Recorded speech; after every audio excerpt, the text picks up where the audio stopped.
Hey, how's it going, guys? Just hanging out. It's Friday night. Relaxing a little bit. If I go back out in the house, go back in the house. Oof. Losing my marbles. Just a couple things, couple updates real quick. I had asked in one of my videos with these tires, I said to everybody, whoever heard it, without going on the internet, what does TA mean? TA stands for Trans Am. So, you got to remember something. In the early 70s and late 60s, the Trans Am series was hot. So, and to answer your question on how old these tires are from early to mid 70s.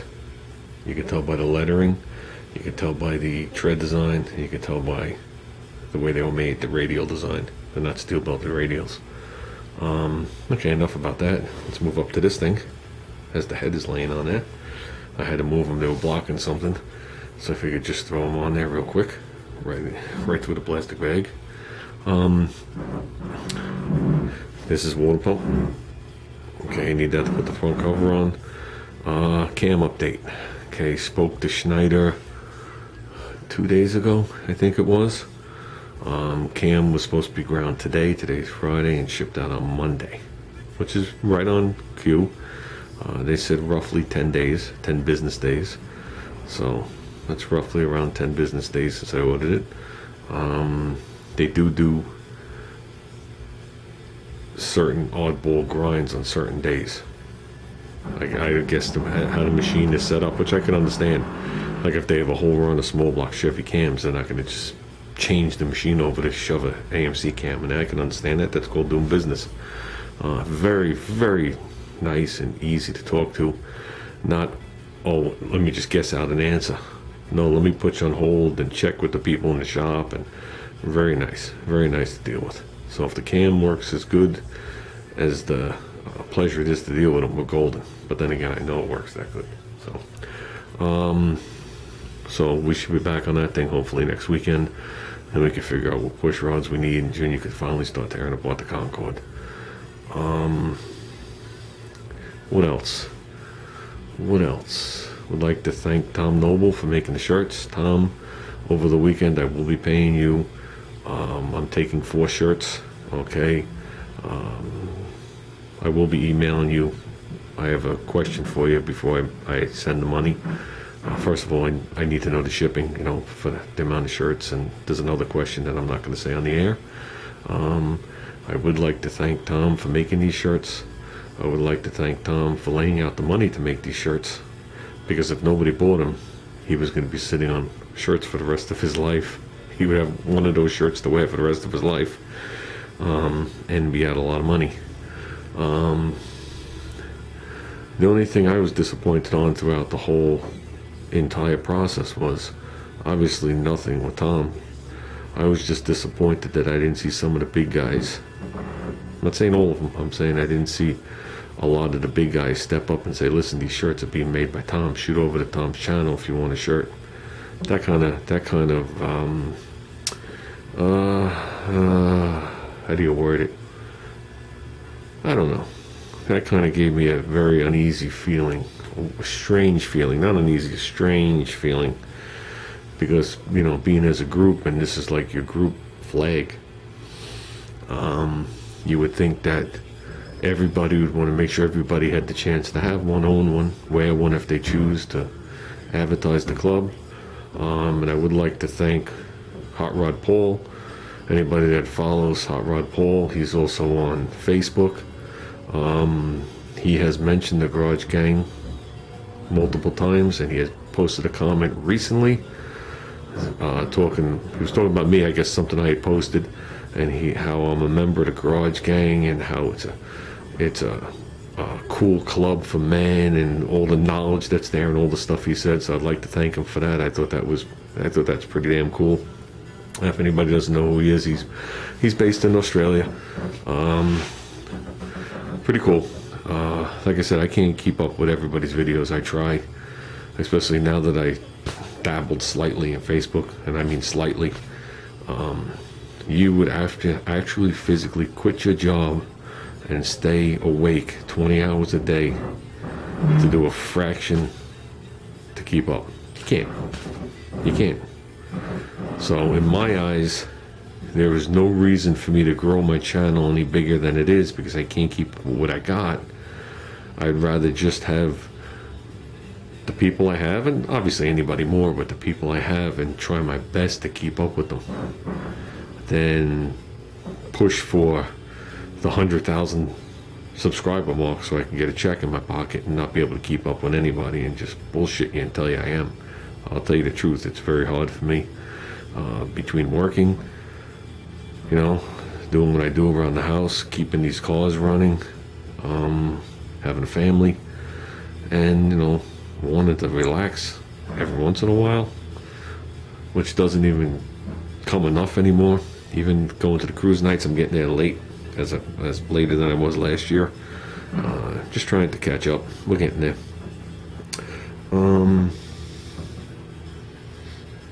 What tweaked me today? What tweaked me today? You want to know what tweaked me today? It tweaked me today when I was at the Home Depot, and to buy an American flag was almost 40 bucks. That tweaked me. Well, it kind of like pissed me off, it actually did. It pisses me off that the government never mails me an American flag, no matter how much money I hand them. That pisses me off.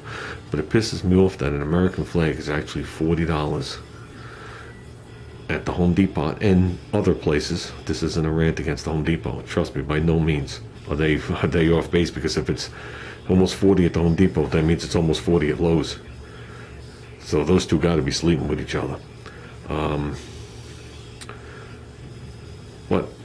The same flag is $8 at Harbor Freight.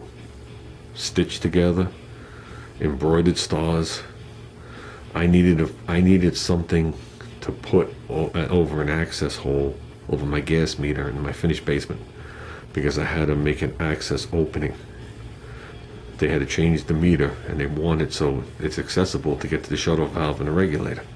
So okay, so I had to do something, and you know, you go through the normal options. Let me put a shutter up there. Let me do this. Let me do that. By the time you're done with all that, that's 50 bucks out of your pocket. It looks like a shutter hanging on the wall. So considering this room is Junior's model room, that's where he makes all his models. You guys have seen part of the room, not the whole room. I wanted to just hang something there, and we came up with the American flag deal. We figured that'd be cool. Well, you know, it's not a poster, so you can take it off and, you know, off and on and whatever.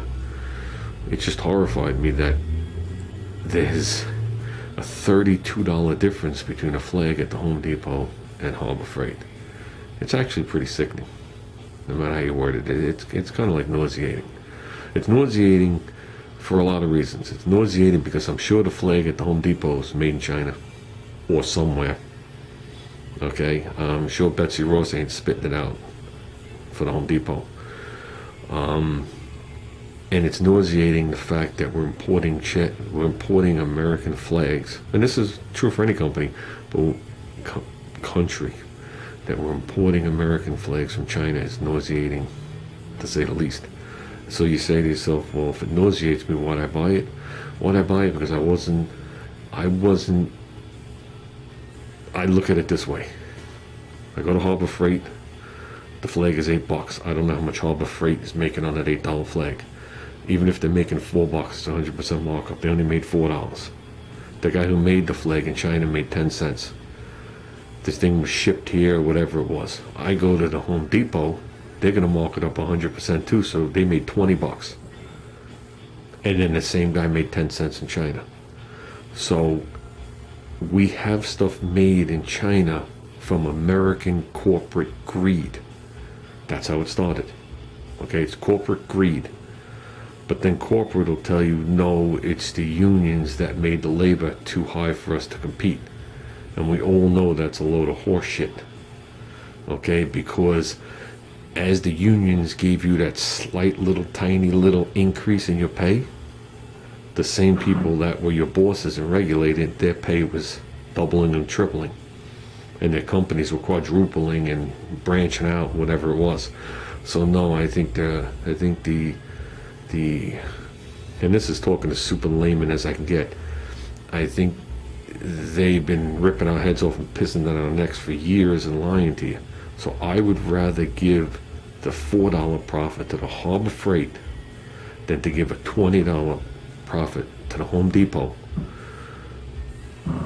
knowing that the flags are still going to be imported from overseas. Harbor Freight is near my town. It's employing people that live in the neighborhood. So is the Home Depot. So what's the difference? I'm giving money to the people that are actually stuck standing behind the counter. Okay, I'm just giving less money to the corporate greedy little bastards. And that's the way I see it. To me, that is the new American way. My new American way is, how can I screw the corporate bastards that are stealing all the money out of my pocket? Because that's what they're doing. That's exactly what they're doing. And you guys know, when you look around in here, there is hardly anything here from China. You guys know on my car, you can count on one hand how many Chinese parts are on my car. Any of my cars. Okay, I stick with the USA stuff when I can. I stick with it when I could afford it. And I stick with it when the price matches the quality of what I'm buying. Because you could spend 7 times the amount and still get a big piece of shit. I'm not going to bullshit anybody. I'm not going to bullshit anybody. So, that's how I feel. That's my rant. And like I said to you guys before, if you're going to shop at Harbor Freight, make sure they put it in a bag, because that's the only thing in the whole store that's made in America besides the people standing behind the counter. Okay? Everything else is made in China. Even that water pump is made in China. See, now here's the difference. We're going to put a Chinese water pump in Junior's car and I'm going to test it out. I don't know if that thing is good, bad, or indifferent. But finding parts for an AMC, all I'm finding is cheap crap from China now. So I don't care whose name is on it. I don't know if it's a quality piece. I have no way of knowing. This car here, when the water pump took a crap, I found an NOS heavy duty pump, which has a big massive bearing in the front. It's not any longer, but the bearing is massive. Then I sent that out and had it rebuilt, even though it was supposedly rebuilt. That's the difference. Chinese part, American part. I don't know which one is better, but we're going to find out. This car is an American motor, so it's supposed to be American made, with the word American on the side. And you got to practice what you preach. And if I'm going to tell you you should be buying American shit, here it is right here. Except for those cheap crap valve covers that we know are a problem. I finally got them to stop leaking. But as far as I know, everything your eye sees right now, I still don't know about this. When I had bought those pieces, everything there is made in the United States at one point or another. My tires, United States. My rims, United States. My brakes, United States. My rotors were United States. My headlight bulbs were from 1964, they're United States. And that's the way I am. Those gauges might be iffy. Yeah, like I said, those gauges might be iffy. But this one isn't. Jones Motorola Corporation, Stamford, Connecticut. Marissa only puts their name on it. That's Motorola Jones. Those are Sun Pro. I think that's just another word for China.